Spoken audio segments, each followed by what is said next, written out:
아버지, 몸이 안 좋으시잖아요. 막내도 아버지 모실 형편도 안 되고요. 저희도 아버지를 집에 모시기에는 여의치 않아요. 병원에 모시자니 비용도 너무 많이 들고 요즘 경제적으로도 힘든 상황이라 쉽지 않네요. 그래서 저희가 요양원에 자리를 하나 마련해 두었어요. 그곳으로 들어가시면 좋을 것 같아요. 아버지도 힘드시겠지만 우리도 어쩔 수 없는 상황이니 이해해 주세요. 괜히 아프다고 저희에게 계속 전화해서 마음 무겁게 하지 마시고요. 오늘은 어느덧 황혼에 접어든 김정국 할아버지 이야기. 잊을 수 없는 가족의 갈등과 상처, 그리고 그 모든 것을 넘어선 김정국 할아버지의 기구한 인생 여정을 여러분과 나누고자 합니다. 여러분 안녕하세요. 제 삶은 희망으로 가득했던 젊은 시절부터 시작됩니다. 아내와 함께 힘겹지만 보람차게 5명의 자녀를 키웠던 날들이 떠오릅니다. 그때 저는 새벽부터 밤늦게까지 쉬지 않고 일하며 보일러 기술자로 일생을 바쳤습니다. 남 밑에서 보일러 수리를 하며 어렵게 살았지만 어느 날 운 좋게도 제 가게를 열 수 있는 기회가 찾아왔습니다. 그 순간이 저에게는 큰 전환점이었습니다. 보일러의 뜨거운 열기처럼 제 손에는 언제나 가족을 위한 따뜻한 마음이 담겨 있었습니다. 제 가게는 점점 번창했고 그 덕에 우리 가족도 조금 더 나은 삶을 살 수 있었습니다. 아내와 아이들에게 더 좋은 환경을 제공할 수 있다는 사실이 저에게 큰 기쁨이었죠. 어느 날 아내가 말했습니다. 여보, 오늘은 좀 쉬세요. 이렇게 매일 일만 하시면 몸이 남아나질 않아요. 걱정 말아요. 난 당신과 아이들이 잘 먹고 잘 지내는 것만 보면 힘이 나요. 그리고 애들이 하고 싶은 것을 해줘야 당신도 마음 편하잖아요. 아내는 한숨을 쉬면서도 고마운 마음에 제 손을 꼭 잡았습니다.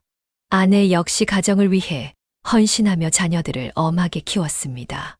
5 아이들이 건강하게 자라는 것을 보는 것은 그 어떤 것보다 큰 기쁨이었습니다. 아이들이 집으로 돌아올 때마다 아내는 말하곤 했습니다. 얘들아, 오늘 학교에서 무슨 일이 있었니?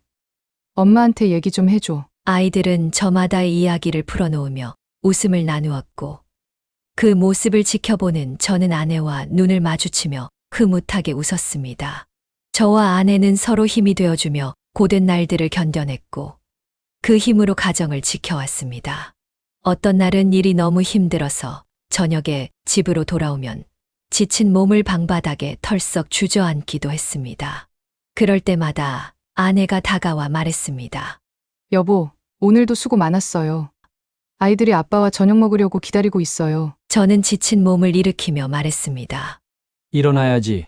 우리 아이들이 나를 기다린다는데 힘내야지. 아내의 노력이 모여 아이들은 건강하게 자라났고 가정에는 언제나 따뜻한 웃음이 가득했습니다. 아이들이 어릴 때는 집안의 시끌벅적함이 우리 부부에게 큰 기쁨이었죠. 하지만 첫 번째 비극은 너무도 이르게 찾아왔습니다. 막내 아들이 심한 열병으로 3살의 어린 나이에 하늘나라로 떠난 것입니다. 그날 저와 아내는 막내의 작은 손을 붙들고 하염없이 눈물을 흘렸습니다. 여보, 어떻게 이렇게 갑작스럽게 우리 막내가 이렇게 떠날 줄이야. 아내는 울먹이며 말했습니다. 저는 아무 말도 할 수 없었습니다. 아이의 체온이 점점 식어가는 것을 느끼면서도 그저 어떻게든 기적이 일어나기를 기도할 뿐이었습니다. 아내와 저는 슬픔에 빠졌지만 여전히 남아있는 5 아이들을 위해 슬픔을 억누르고 일어섰습니다. 아내는 눈물을 훔치며 말했습니다. 우리가 힘을 내야 해요. 남아있는 아이들이 있어요. 우리 아이들을 위해서라도 우리가 버텨야 해요. 그래 맞아. 우리가 아이들을 위해서라도 일어나야지. 아이들을 지켜야 해. 그 후 자녀들이 성인이 될 때까지 한시도 긴장을 놓지 않고 부모로서의 책임을 다했습니다. 저는 매일 새벽 일찍 일어나 보일러를 수리하고 주말에도 쉬지 않고 고객의 집을 돌며 일을 마다하지 않았습니다.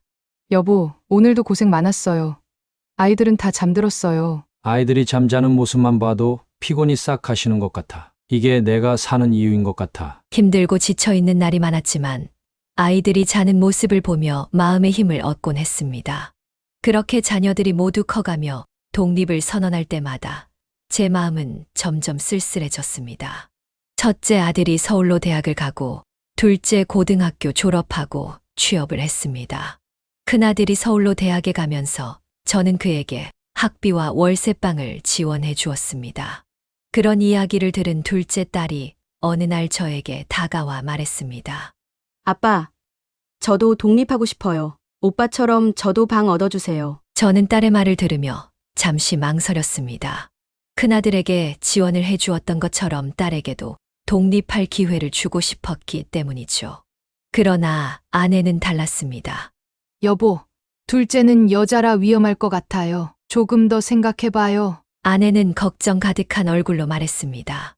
그래도 아이가 이렇게 간절히 원하는데 우리가 도와줘야 하지 않을까? 저는 아내를 설득하려고 노력했습니다. 아내는 한숨을 내쉬며 고개를 저었습니다.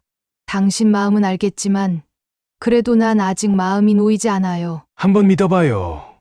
20살이면 성인이에요.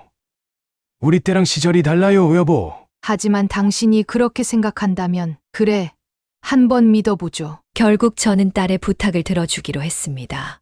둘째 딸이 떠나던 날, 저는 해리가 짐을 꾸리는 모습을 보며 눈물이 글썽거렸습니다. 아빠, 걱정하지 마세요. 잘 지낼 거예요. 그래, 잘 지내야 한다. 혹시 어려운 일 있으면 언제든지 아빠한테 말해. 딸은 잠시 울컥한 듯 했지만 곧 미소를 지으며 고개를 끄덕였습니다. 알겠어요, 아빠. 그녀의 미소를 보며 저는 그저 조용히 응원할 수밖에 없었습니다. 아내는 자녀들이 떠나는 것을 받아들이기 어려워했지만 저는 자녀들이 원하는 대로 살 수 있도록 지원해 주었습니다. 그렇게 시간이 흘러 자녀들이 하나둘 결혼을 하고 집안이 점점 조용해지면서 아내와 저는 서로를 의지할 수밖에 없었죠. 그러던 중 셋째 아들이 결혼해 부모와 함께 살겠다고 했을 때 저는 정말 큰 위로를 받았습니다. 아버지, 저희는 결혼 후에도 함께 살고 싶어요. 부모님께서 많이 외로우실 것 같아서요. 셋째 아들의 그 말은 저에게 얼마나 큰 위안이 되었는지 모릅니다. 셋째는 언제나 착하고 부모를 챙기는 효자였고 며느리 또한 저와 아내를 잘 보살펴 주었습니다. 아버님, 오늘은 제가 반찬을 좀 더 만들어 봤어요. 드셔보세요. 맛이 어떠세요? 며느리가 이렇게 말할 때면 저는 항상 칭찬을 아끼지 않았습니다. 이게 다 우리 며느리 솜씨구나. 정말 맛있네. 덕분에 이렇게 맛있는 밥을 먹어서 너무 행복하구나. 그럴 때마다 며느리는 수줍게 웃었고 저는 그 모습이 너무나 사랑스러웠습니다. 매일같이 넷이 함께 저녁 식탁에 둘러앉아 밥을 먹으며 웃음소리를 나누던 그 시간들은 저에게 있어 큰 행복이었습니다. 아내도 그 시간을 무척이나 좋아했죠. 저녁 식사 후에는 가족끼리 함께 둘러앉아 TV를 보며 이야기를 나누곤 했습니다. 여보, 요즘 이렇게 셋째와 며느리 덕에 정말 행복한 것 같아요. 우리 가족이 다 모여서 함께하는 시간이 이렇게 소중하다는 걸 새삼 느껴요. 맞아요. 우리 며느리도 정말 잘하고 셋째도 이렇게 착하니 참 복받은 것 같아. 우리가 나이 들어서 이렇게라도 행복을 느낄 수 있다니 감사한 일이야. 이런 평화로운 시간이 지속될수록 저는 점점 더 가족의 소중함을 느끼며 그들과 함께 있는 매 순간을 감사히 여겼습니다. 어느 날 넷째가 결혼한다며 사위를 데려왔습니다. 막내 사위는 용접공이었습니다. 예전에 자격증을 따던 중 실습을 하다가 다쳐 병원에 입원했을 때 우리 막내를 보고 한눈에 반해 무지하게 쫓아다녔다고 하더군요. 아버지, 이 사람이 제가 결혼할 사람이에요. 넷째가 환한 미소를 지으며 말했습니다. 사위는 듬직한 외모에 성격도 좋았어요. 그는 처음 인사를 드릴 때도 예의를 갖추며 저에게 인사했습니다. 아버님, 어머님, 안녕하십니까? 앞으로 잘 부탁드리겠습니다. 사위의 말투와 태도는 정말 믿음직스러웠고 저는 그를 보며 마음이 놓였습니다. 그래, 우리 연희를 잘 부탁하네. 우리 가족이 되는 걸 환영하네. 아내는 사위의 손을 잡고 따뜻하게 말했습니다. 아빠, 이 사람이 저를 얼마나 따라다녔나 몰라요. 만나기 싫다 해도 병원 앞에서 꽃 들고 서 있고 그때는 정말 당황했지만 결국 저도 이 사람에게 반할 수밖에 없었다니까요. 사위도 쑥스러운 듯 웃으며 말했습니다. 아버님, 제가 정말 열심히 따라다녔습니다. 그때 연희 씨를 놓치면 평생 후회할 것 같아서요. 막내딸이 그 말을 듣고 고개를 끄덕였습니다. 맞아요, 아빠. 처음엔 좀 부담스러웠는데 점점 이 사람의 진심이 느껴졌어요. 결국엔 제가 반했죠. 저는 흐뭇하게 웃으며 사위에게 말했습니다. 그래, 우리 연희를 그렇게 사랑해줬다니. 내가 고마울 따름이구나. 앞으로도 우리 막내 잘 부탁한다. 사위는 진지한 얼굴로 고개를 끄덕였습니다.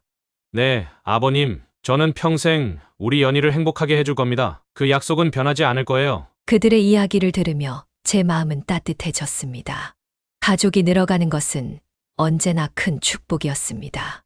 이제 제 자녀들이 각자의 가정을 이루고 행복하게 살아가는 모습을 보니 더할 나위 없이 행복했습니다. 그러나 인생은 또다시 저에게 가혹한 시련을 안겨주더군요. 그날은 아내의 모임이 있던 날이었습니다. 여보 잘 다녀와요.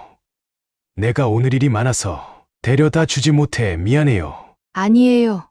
민우가 데려다 주기로 했잖아요. 괜찮아요. 그날따라 일이 밀려 있어 제가 데려다 줄 상황이 안 되었는데 마침 휴가였던 셋째 아들이 아내를 모임 장소까지 데려다 주기 위해 함께 나갔었죠. 그러데 갑자기 일을 하는 중 셋째 며느리에게 전화가 걸려왔습니다. 아버님, 큰일 났어요. 무슨 일이냐? 졸음운전을 하던 다른 차량이 중앙선을 넘어와 아들의 차를 향해 돌진했던 겁니다. 셋째 아들은 급히 핸들을 꺾으려 했지만 속도를 줄일 새도 없이 큰 충돌이 일어났던 겁니다. 구급차가 오기도 전 그 자리에서 두 사람 모두 숨을 거두었다고 했습니다. 병원에서 그들의 시신을 마주한 저는 모든 것이 무너져 내리는 것을 느꼈습니다. 가족을 위해 밤낮 없이 일했던 시간들, 그리고 함께한 모든 순간들이 허무하게 느껴졌습니다. 저는 아내와 아들의 죽음을 받아들이기 어려웠고, 홀로 남아 앞으로 어떻게 살아가야 할지 막막했습니다. 더 이상 누군가를 위해 일어설 이유조차 없는 듯한 절망이 저를 덮쳐왔습니다. 셋째, 대신 내가 갔어야 하는데, 셋째야, 미안하다. 여보, 내가 미안해요. 그렇게 슬픔 속의 발인이 끝나고 저에게 남은 자녀들은 또다시 실망을 안겨주었습니다. 장례식이 끝나자마자 자식들은 부의금을 두고 서로 싸우기 시작하더군요. 오빠, 내가 이번에 지출이 많아서 부의금은 내 몫으로 하는 게 좋겠어. 뭐라고? 너한테 들어온 건 네 거고 나한테 들어온 건 내 거라고 했잖아. 왜 갑자기 그런 말을 해? 오빠, 그게 아니라 이번에 내가 좀 힘들어서 그러는 거야. 이해 좀 해줘. 힘들다고? 그럼 나도 힘들어. 내 몫은 내가 가져가야지. 말도 안 돼. 자식들은 서로 한치의 양보도 없이 부의금을 두고 다투기 시작했습니다. 저는 그 모습을 보며 자녀들을 잘못 키운 것은 아닌지 깊은 자책에 빠졌습니다. 그리고 셋째 며느리는 다음날 제게 조심스럽게 이야기를 꺼냈습니다. 아버님, 죄송한 말씀이지만 저 이제 여기에서 나가려고요. 친정에서 들어와서 살라고 하네요. 갑작스러웠지만 예상한 일이었습니다. 저도 며느리를 보내주어야 한다고 생각했으니까요. 그래, 그래야지. 내가 먼저 이야기를 했어야 하는데 미안하구나. 아버님, 그동안 정말 감사했습니다. 제가 힘든 시기에도 아버님께서 많이 챙겨주셔서 큰 힘이 되었어요. 고생 많았다. 내가 여기서 우리와 함께 해줘서 정말 고마웠다. 앞으로도 잘 지내길 바란다. 저는 며느리에게 진심을 담아 말했습니다. 며느리는 눈물을 훔치며 고개를 숙였습니다. 아버님, 꼭 건강하세요. 자주 연락드릴게요. 저는 미소를 지으며 며느리를 바라보았습니다. 그래, 너도 건강하고 행복해야 해. 어디에 있든 항상 응원할게. 그렇게 우리는 마지막 인사를 나눴습니다. 며느리가 떠난 후 마음 한구석이 허전해졌습니다. 가게도 문 닫고 집에서 혼자 쓸쓸히 지내는 날이 많아졌습니다. 배도 고프지 않고 한없이 눈물만 흘리며 보냈어요. 남은 자식들한테 미안했지만 더 이상 살고 싶지 않았죠. 그러던 어느 날 막내 부부가 찾아왔어요. 아버지 식사라도 하셔야죠. 아버지 좋아하시는 갈비탕 좀 끓여왔어요. 드시고 힘내셔야죠. 고맙다. 내가 이렇게 챙겨주니 정말 든든하구나. 그렇게 식사를 마친 후 막내 사위가 조심스럽게 말을 꺼냈습니다.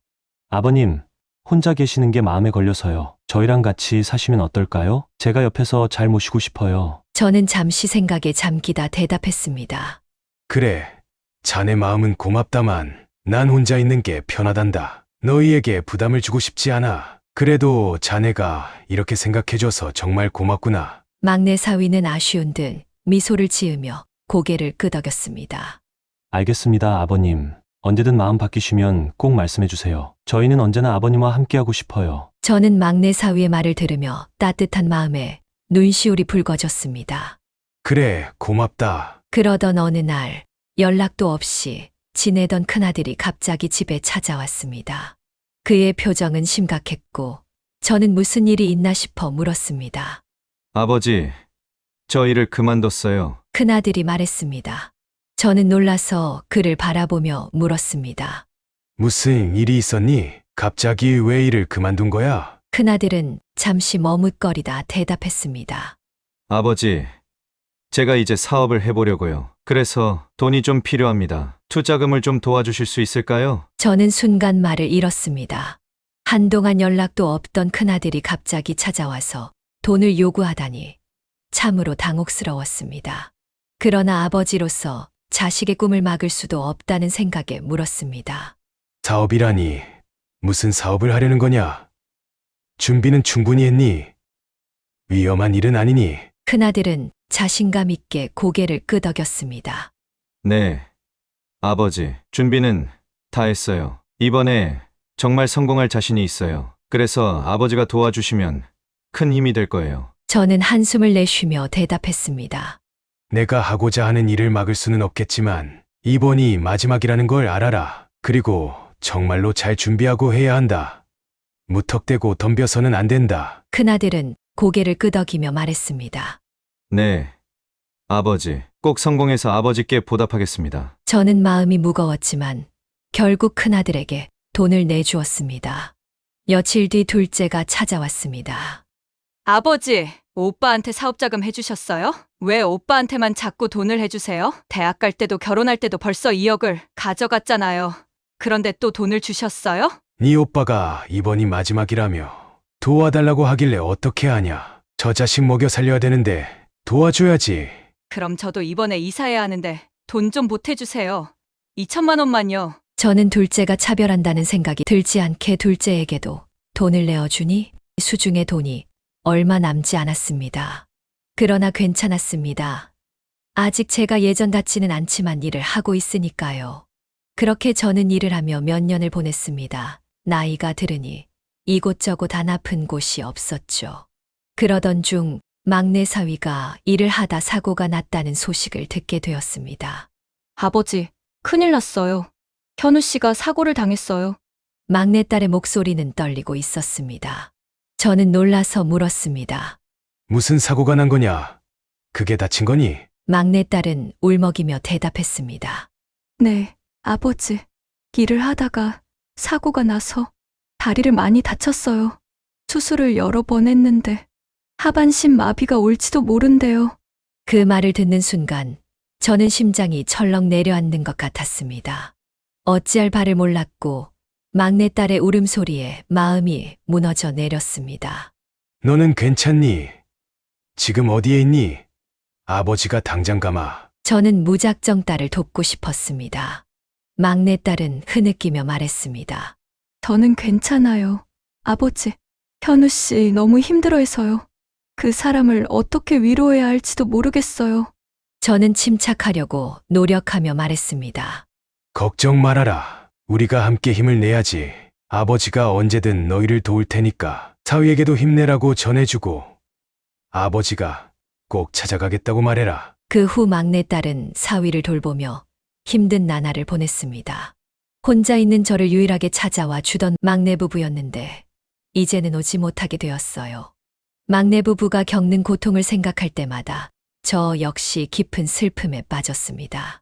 하지만 저는 그들에게 짐이 되지 않으려고 애써 밝게 지내려 했습니다. 2년의 시간이 흐르면서 몇 번이나 마음의 병을 앓게 되었고 슬픔을 잊기 위해 몸을 무리하게 쓰며 일했던 탓에 노쇠한 몸이 결국 견디지 못하게 되었습니다. 고민 끝에 그동안 가장 많이 도와줬던 큰아들에게 전화를 걸었지만 바쁘다며 저를 피했습니다. 이후 둘째에게도 도움을 청해보았지만 역시 바쁘다는 핑계로 저를 외면했습니다. 아버지 몸이 안 좋으시잖아요. 막내도 형편이 어렵고 저희도 아버지를 집에 모시기에는 여건이 여의치 않아요. 병원에 모시자니 비용도 너무 많이 들고 요즘 경제적으로도 힘든 상황이라 쉽지 않네요. 그래서 저희가 요양원에 자리를 하나 마련해 두었어요. 그곳으로 들어가 주시면 좋겠습니다. 아버지도 힘드시겠지만 우리도 어쩔 수 없는 상황이니 이해해 주세요. 괜히 아프다고 저희에게 계속 전화해서 마음 무겁게 하지 마시고요. 결국 저는 큰아들과 둘째의 손에 이끌려 요양원에 들어가게 되었습니다. 그들은 저를 외딴 곳에 있는 낡은 요양원에 맡기고는 떠나버렸습니다. 그 순간 제 마음은 산산조각이 나는 것 같았습니다. 마치 제 스스로 무덤 속으로 걸어 들어가는 기분이었죠. 요양원의 환경은 참으로 열악했습니다. 의료진은 거의 저를 신경 쓰지 않았고 방은 춥고 침대는 딱딱하기만 했습니다. 매일같이 다른 노인들이 조용히 세상을 떠나는 모습을 보며 제 삶에 대한 의지도 점점 사라져갔습니다. 아침에 눈을 뜨면 또 하루가 시작된다는 사실이 두렵기만 했고 밤이 되면 끝없는 어둠 속에서 홀로 눈물을 삼키며 잠들곤 했습니다. 제게는 그저 고통스럽고 외로운 시간들만이 이어질 뿐이었습니다. 저를 찾아오는 가족 하나 없이 이렇게 외롭게 세상을 마감해야 한다는 사실이 두려웠습니다. 그때 저는 결심했습니다. 이제는 더 이상 기다리지 않겠어. 이렇게 살아갈 바에는 차라리 아내에게 가는 것이 낫겠다. 아내와 다시 만날 날을 생각하며 저는 마음을 정리하기 시작했습니다.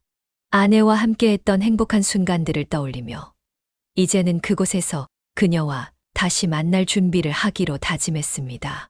시간이 흐르며 저의 몸과 마음은 점점 더 쇠약해졌습니다.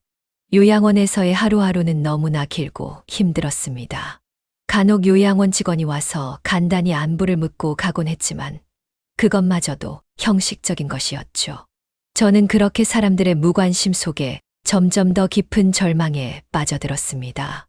어느 날 저를 찾아온 뜻밖의 손님이 있었습니다. 바로 막내 부부였습니다. 요양원의 낡은 문을 열고 막내딸과 휠체어에 앉은 채로 들어온 사위의 모습을 보자 저는 그만 눈물이 왈칵 쏟아졌습니다. 가족 중에서 유일하게 저를 찾아와 준 사람이 바로 막내 부부였던 것입니다. 그동안 아무도 저를 찾지 않았던 시간들 속에서 느꼈던 외로움이 한순간에 무너져 내리는 것 같았습니다. 사위는 제 손을 꼭 잡으며 말했습니다. 아버님, 더 이상 여기 계시게 할 수 없습니다. 저와 함께 가세요. 그 말에 저는 무슨 말도 할 수 없었습니다. 그저 눈물만이 제 대답이었죠. 사위는 저를 데리러 오기 위해 얼마나 많은 결심을 했을지 짐작할 수 있었습니다. 막내 부부의 도움으로 저는 요양원을 나와 병원에서 제대로 된 치료를 받을 수 있었습니다. 사위는 저를 자신의 집으로 모셔가 함께 살자고 제안했습니다. 아버님, 이제 혼자 계시지 말고 저희와 함께 지내세요. 저희가 잘 모시겠습니다. 사위가 진심 어린 표정으로 말했습니다. 저는 처음엔 거절했습니다. 고맙지만 너희에게 부담 주고 싶지 않아. 그러나 막내딸과 사위의 간곡한 설득에 결국 저는 막내의 집으로 들어가기로 했습니다. 손주들은 저희 방문을 반겨주었습니다. 할아버지, 우리랑 같이 살아요. 너무 좋아요. 손주들이 환하게 웃으며 제게 달려왔고 저는 그 모습을 보며 오랜만에 따뜻한 가족의 정을 느낄 수 있었습니다. 막내딸과 사위는 경제적으로 어려운 상황이었지만 저를 극진히 모셨습니다. 어느 날 저는 남아있던 돈을 막내에게 주며 감사의 마음을 표현했습니다. 이 돈 받아라. 나에게 많은 것을 베풀어줘서 고맙다. 이걸로 너희 미래를 위해 써라. 저는 막내에게 통장을 건네며 말했습니다. 막내는 고개를 저으며 말했습니다. 아버지, 이 돈은 안 받을게요. 아버지 필요하실 때 쓰세요. 몇 번이나 거절했지만 저는 막내 부부가 그 돈으로 더 나은 미래를 열어가기를 바랐습니다. 받아라. 나는 내가 더 나은 삶을 만들어 가길 바란다. 너희 덕분에 나도 이렇게 편히 지낼 수 있는 거야. 막내는 눈물을 글썽이며 돈을 받았습니다. 정말 감사합니다, 아버지. 이 은혜는 절대 잊지 않을게요. 그렇게 새로운 가족과 함께 살게 된 저는 비록 몸은 쇠약해졌지만 마음만은 다시 활기를 되찾았습니다. 사위는 장애를 딛고 재택근무로 일자리를 구해 가족을 부양했고 손주들은 학교에서 돌아와 할아버지를 반기며 따뜻한 시간을 보냈습니다. 저는 이제야 비로소 진정으로 사랑받고 있다는 느낌을 받으며 살아가게 되었습니다. 어느 날 첫째 아들이 막내딸에게 연락을 해왔습니다. 투자 사기를 당해 돈이 필요하다는 내용이었습니다. 동생, 나 큰일 났어. 투자 사기를 당했는데 정말 돈이 필요해. 나 돈 좀 빌려줘. 첫째 아들은 다급하게 말했습니다. 막내딸은 한숨을 내쉬며 단호하게 대답했습니다. 오빠, 미안하지만 더 이상은 안 돼. 아버지를 그렇게 힘들게 하고 이제 와서 또 돈을 요구한다는 게 말이 돼. 이제 그만 좀 해. 정신 차려. 첫째 아들은 잠시 침묵하다가 결국 아무 말도 못하고 전화를 끊었습니다. 그 모습을 지켜본 저는 막내딸에게 다가가 말했습니다. 잘했다, 연희야. 이제 큰애도 정신을 차려야 한다. 너의 결단력에 정말 자랑스럽구나. 아버지, 이제는 저희가 아버지를 지킬 거예요. 오빠도 다 성인이고 각자 알아서 해야죠. 저는 그 말을 들으며 마음 깊이에서 느껴지는 안도감을 느꼈습니다. 이제 자녀들에게 더 이상 기대할 것이 없음을 깨달았고 스스로의 삶을 지켜나가기로 다짐했습니다. 이제는 과거의 아픔에서 벗어나 저를 진정으로 사랑해주는 사람들과 함께 남은 인생을 살기로 다짐했습니다. 제 이야기는 비록 많은 상처와 고통으로 점철되었지만 결국엔 새로운 희망을 찾게 되는 여정이었습니다. 여러분, 인생은 우리에게 때때로 견딜 수 없는 시련을 안겨주지만 그럼에도 불구하고 우리는 희망을 잃지 말고 나아가야 합니다.